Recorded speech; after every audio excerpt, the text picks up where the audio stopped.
जयंत पाटील यांनी मुख्यमंत्र्यांची भेट घेतली होती आणि त्याबाबत आता त्यांनी स्पष्टोक्ती केलेली आहे। मुख्यमंत्र्यांसोबतची भेट पूर्वनियोजित होती। जयंत पाटलांनी माहिती दिली आहे। इस्लामपूर नगराध्यक्षाला अपात्र केल्याने भेट घेतली असं जयंत पाटलांनी म्हटलेलं आहे। प्रफुल्ल पटेल तटकरे यांच्या समवेत भेट झाली नसल्याचा दावा जयंत पाटलांनी केलेला आहे।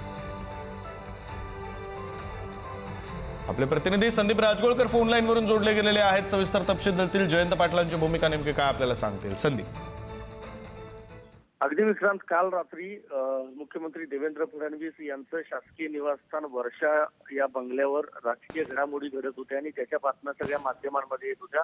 त्या घडामोडी अशा होत्या की राष्ट्रवादी काँग्रेस अजित पवारांच्या पक्षातले दोन वरिष्ठ नेते म्हणजे प्रफुल्ल पटेल आणि सुनील तटकरे हे मुख्यमंत्र्यांच्या भेटीसाठी अचानक त्या ठिकाणी दाखल झालेले होते आणि त्याच वेळेला शरदचंद्र पवार यांच्या राष्ट्रवादी काँग्रेस पक्षातले ज्येष्ठ नेते जयंत पाटील हे देखील दाखल झालेले होते।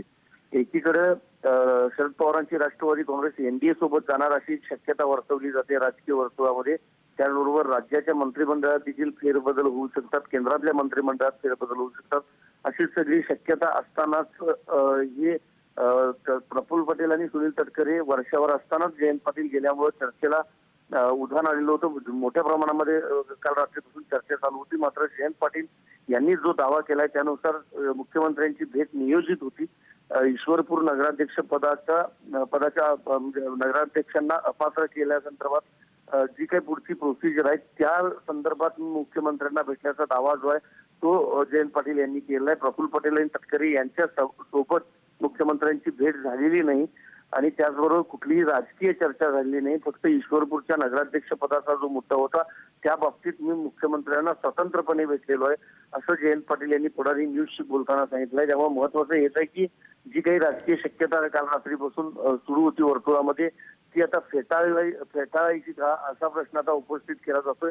कारण जयंत पाटील यांनी स्वतः हा विक्रांत दावा केलाय की कुठलीही राजकीय चर्चा झाली नाही, पूर्वनियोजित भेट होती। त्यामुळे राष्ट्रवादी काँग्रेस एनडीए सोबत जाणार की नाही याबाबत अजूनही प्रश्न कायम असल्याचं आता आपण म्हणू शकतो। विक्रांत, धन्यवाद संदीप दिलेल्या सगळ्या सविस्तर माहितीसाठी।